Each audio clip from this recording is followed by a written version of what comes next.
Life? Okay, all right. Assalamu alaikum everyone. Wonderful morning, wonderful afternoon, wonderful evening, and wonderful night. I'm Nahil Forest Valley, and I'm delighted to welcome you all today to this interview session. We have a special guest with us today, someone who has made a significant impact in her community and beyond. Please join me in warmly welcome Miss Abida. Miss Abida is an accomplished and award winning innovator, writer, programmer, and public speaker. She is the president and co founder of Youth Impact Center Africa, an organization dedicated to empowering African youths with teach and with tech and non-tech skills. Additionally, Abida is the founder of Project Climate Sad, where the advocates for climate change and aims to bring about sustainable tech innovations to solve environmental problem in Nigeria. Today we have the opportunity to delve into Abida's life journey and her accomplishments and the inspiring work she does. So without further ado, let's get to know our esteemed guest better. So welcome Miss Abida, how are you? We are honored to have you here. Thank you. It's nice to be here. Thank you for having me. Okay, thank you. So first of all, please introduce yourself for our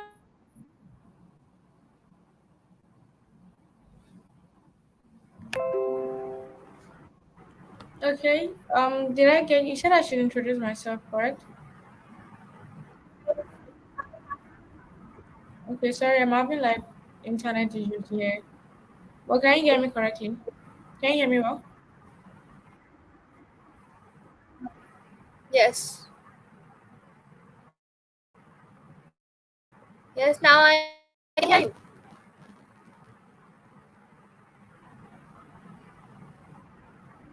Hello. Yeah. Just a second, please. I want to change my internet. So sorry. Okay, so my first question is that can you tell us more about your organization, Youth Impact Center, and the work it does to impact African youths and tech and non-tech skill?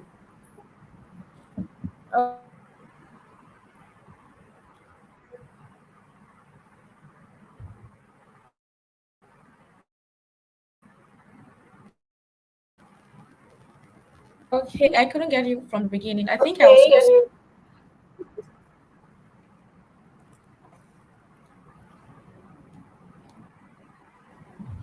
Okay. So sorry. Apologies for the interruption. But can we take it from the start again? I had to renew my data connection and everything. That's why we had issues. So can we take it from the start where I make my introductions? Is that fine? Okay.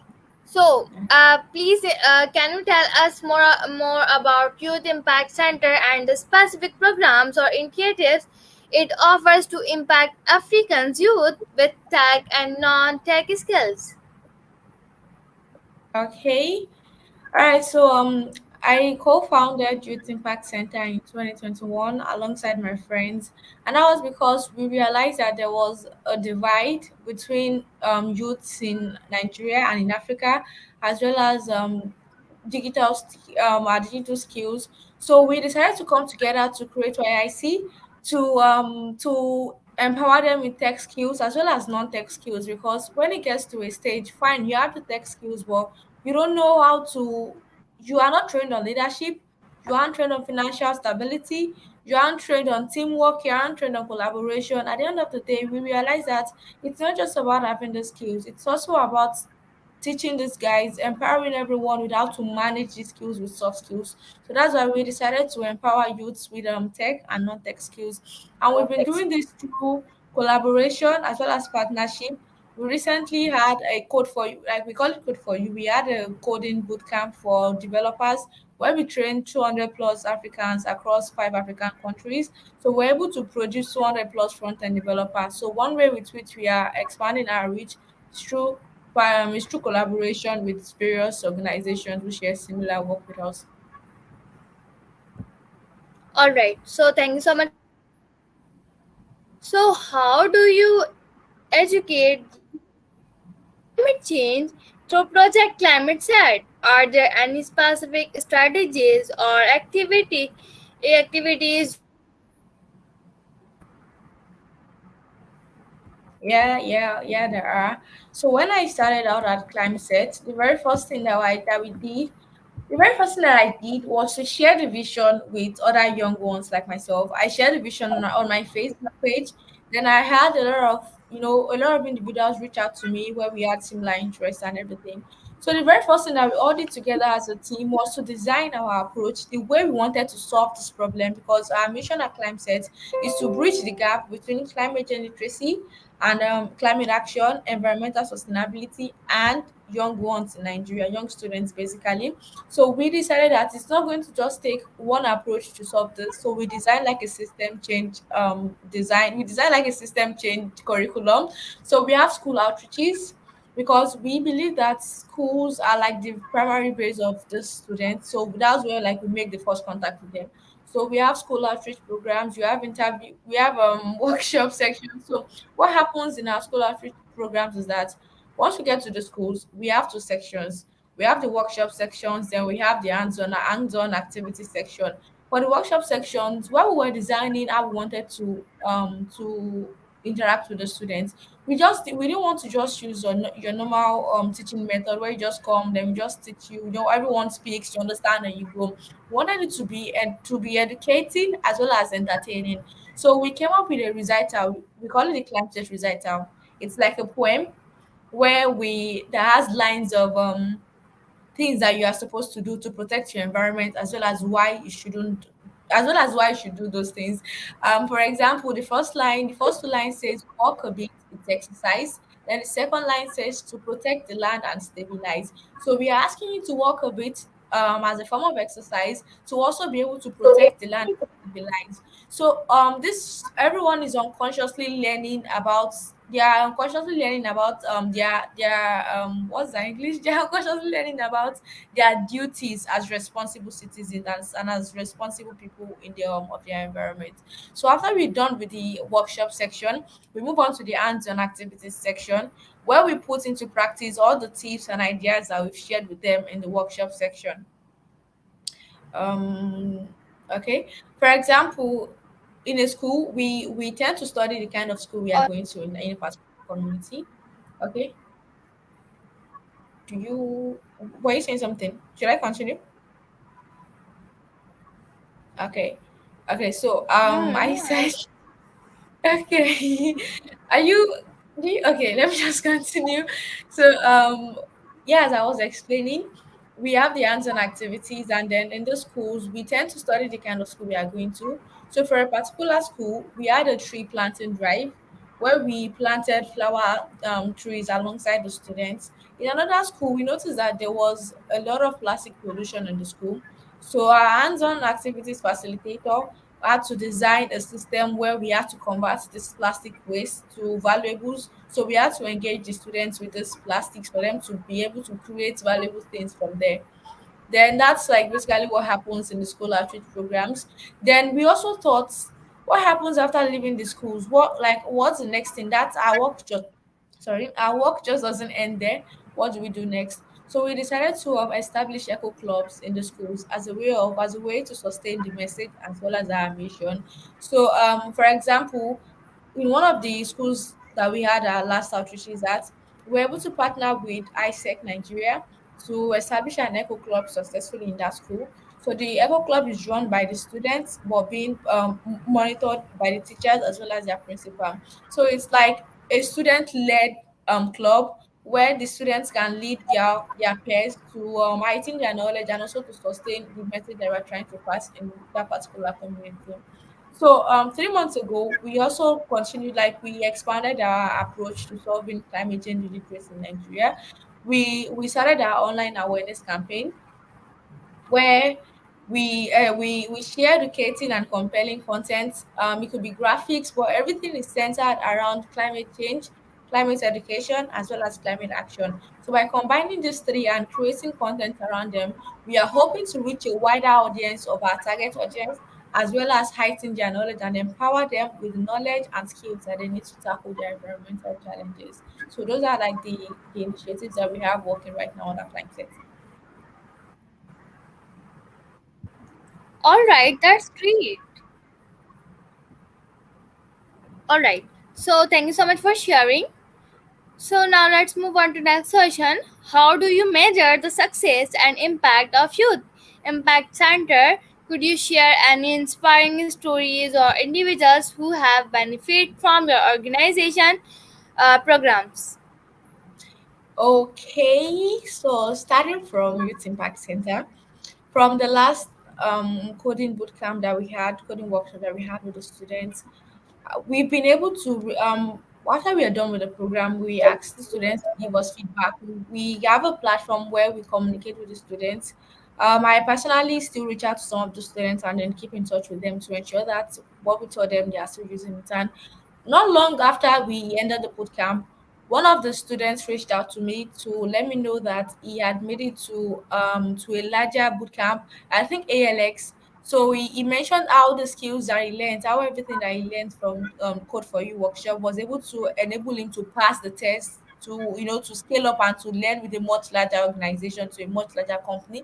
So that made me really excited. Then also I have seen some of our students share with me some of their works. Students that went from not being able to code, students that went from not understanding how to use code editors, students that went from being confused about the coding world and front end development and what web development works about. So I've seen them grow from from youths with no knowledge to youths that have been empowered to youths who now know their way around. At least we've given them the starting point so they can move from there. So that's like something I'm really proud of. Then our project Climb Set, we've been able to impact 2,000 plus students directly through our scholarship programs.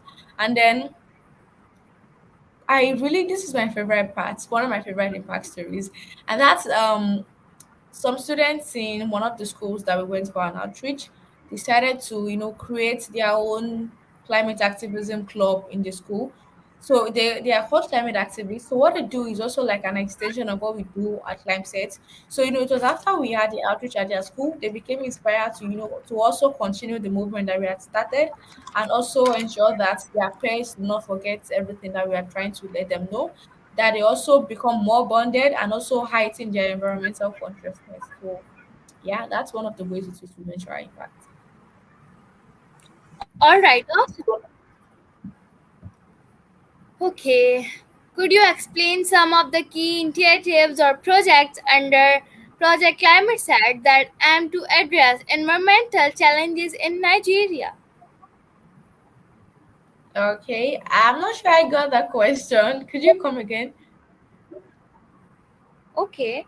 Could you explain some of the key initiatives or projects under Project Climate Set that aims to address environmental challenges in Nigeria?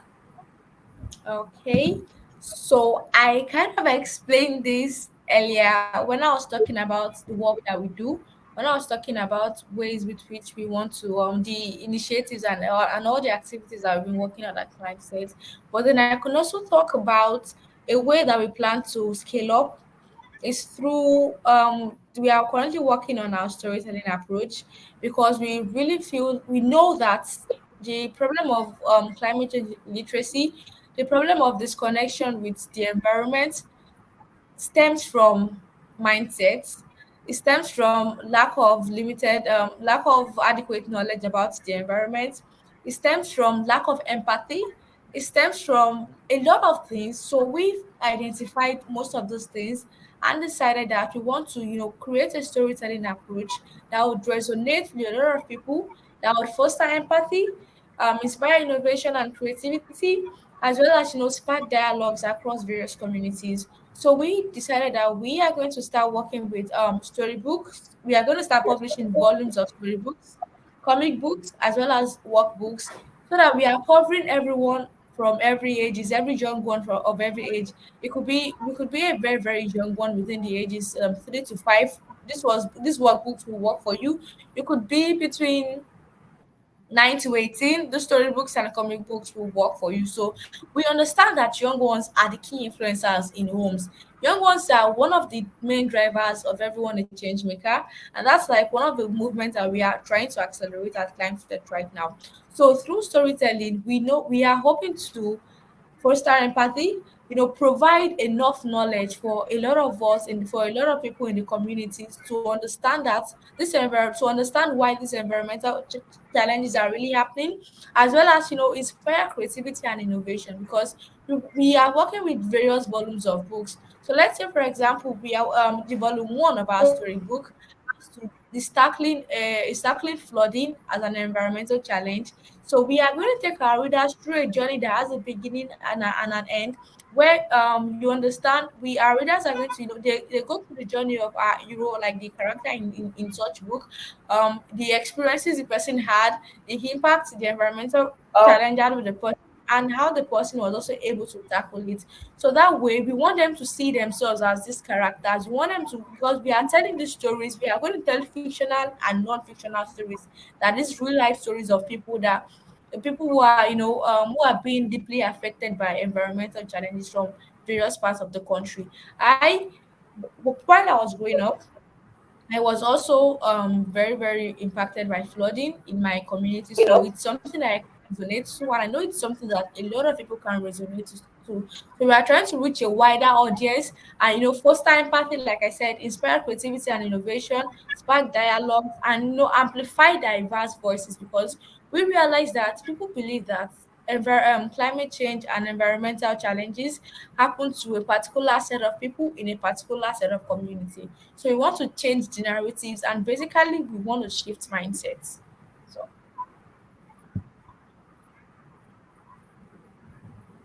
All right, thank you for sharing. Thank you for explanation. So now let's move on to the next question. What inspired you to start Project Climate State and focus on climate change? How does it of Youth Impact Center? okay. So are you asking why I founded Climset and why I co-founded YIC, correct? Yes. Okay. So from the last question that you asked, I was saying something about my story, why I was also how I was also impacted by flooding. So while I was growing up, I never really had the chance to enjoy my secondary school life. That's my high school education, due to the fact that I was deeply affected by flooding in my community. So this flooding was caused by the overflow of a major river that was no flow onto roads, disrupt roads, as well as disrupt routes that led to neighboring communities. So I schooled in a state, but then I stay in a state, then I schooled in a neighboring state. So it was kind of tough. A journey that was supposed to get me to my school for like 45 minutes. I had to spend like 3 hours on a particular spot. And I wasn't the only one that was going through this, because a lot of thousands, my story is just one out of the thousand stories of a thousand other young ones. So I felt like it's not even you know whenever we try to cry out, whenever we try to speak out, we were just told that, okay, these roads are the responsibility of the government, this river is overflowing, fine, we have to wait on the government to do this. But no one really talked about the the waste plastics, the waste materials and plastics that were dumped by this river every day. So that I felt like it was kind of like the state people. Didn't really understand. I was confused by the whole thing. Who was really causing this? Was it the weather, or what was or was it us that were causing these issues? So what happened? Yeah, so in my first year of senior high school, I decided I didn't want to live in darkness anymore. I realized I wanted to learn about why these things were happening. I wanted to be empowered with the knowledge. So I started to harness the resources of my school STEM club back then. So I started to learn more about flooding, and along the line I was able to expand my knowledge, to learn more about environmental sustainability, climate change, global warming, and all of the things that are related to the environment. So I felt empowered with the knowledge that I had acquired, and I was just so excited by the possibilities. I started to imagine a world where communities like mine wouldn't stay stagnant about the environmental challenges. A world where we identify these issues ourselves, understood how we contributed to them, and ways, develop ways that we can use to work on these solutions without having to wait on external help. So I started to imagine, change narratives, new mindsets, and even leveraging on the power of technology to create green solutions.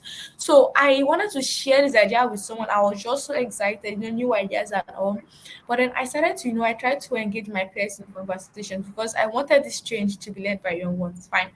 So I gathered a few of my friends, started to talk, just tell them the things that I learned, things that I was dreaming of. But then I was so shocked to find out that, let's say I had 10 of my friends with me, just two out of them really had concrete knowledge about what I was speaking about. So I knew there was a problem, because if the change that I wanted to happen was to start anytime soon, the young ones who I wanted to lead the change, I don't know, there was a problem. I realized the gap between them, and also between environmental sustainability. So can you hear me? I don't know. I think it's internet connection. Manahil? Okay.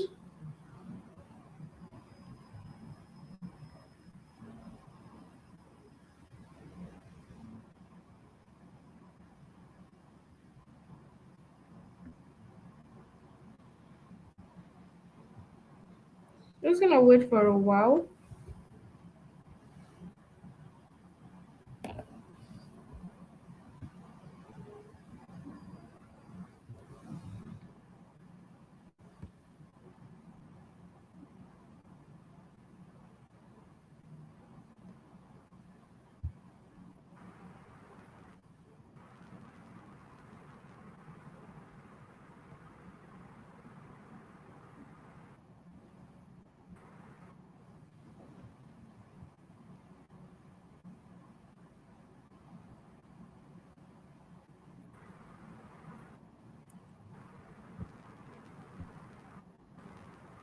Yeah, you back?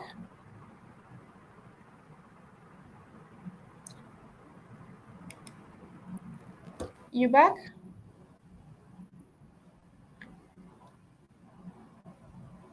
Okay.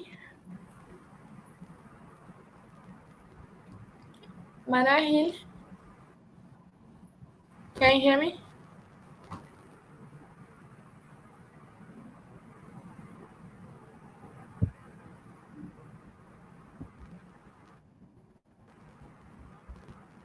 Hello, can you hear me? Yeah.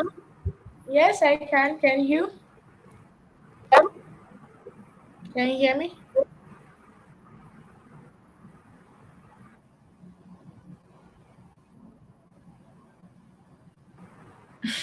I don't know. Yes, I can hear you. Can you hear me? Okay, yes, I can. I think your connection will interrupt at some point. So, um, can we continue? Yes, please continue. Okay. So I kind of can't remember where I was, but I know I was talking about my story. So okay, yeah, I think okay, I was on the part where I realized that there was a divide between environmental sustainability and young ones around me. So then I carried on further research and realized that this wasn't just a problem in my community, but it was a problem that had to do with a lot of young ones across Nigeria. So I collaborated with other students who had similar mindset, as well as teachers and mentors back then in school. So we decided that we wanted to create an incentive that would attract the attention of the students, as well as get them interested enough to learn about what is this. So we worked on a project. We called it the trash bot. It was an AI aided dustbin that was aimed at reducing improper disposal of waste in the school, as well as capturing the interest of the students to make them understand the reasons why we when we're doing this, as well as what else? I'm so sorry. I don't know. I think something is. I don't know. I think the audio is kind of muffled from my end. I don't know why. But this is so we from there, from my experience there, I realized that there was a lot more work to do. If everything I had imagined, if the dream that I had was come online. So after my secondary school education, I continued the work that I had started at in school in the field of climate literacy. So I founded ClimeSet.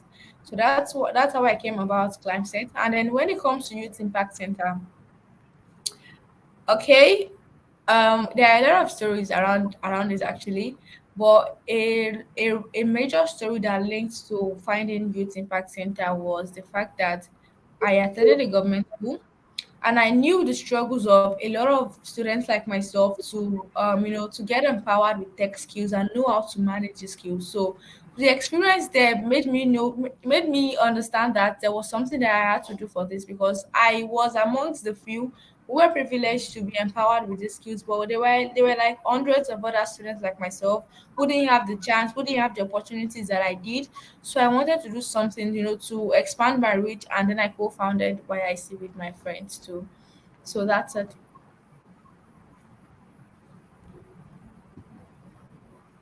Okay, thank you so much, Mrs. Abida, for sharing your remarkable journey, insights, and initiatives with us. It has been truly inspiring to hear about your work in empowering African youth through Youth Impact Center and your dedication to addressing climate change through projects Climate Said. We want to express our gratitude for taking the time to be with us today and sharing your experiences and your commitment to empowering young leaders are an inspiration to us all. We wish you continued success in all your future endeavors and look forward to witnessing the positive impact you will continue to make in the lives of African youth and the fight against climate change. Once again, thank you so much, Ms. Abida, for being our esteemed guest today. Thank you for having me, Manahi. It was nice sharing my story. And I really admire the work that you're also doing too in ensuring that Pakistan becomes greener. So thumbs up and well done. I hope to see you in the future in greater places too. Inshallah. Thank you so much. Have a wonderful day. Bye. Yeah.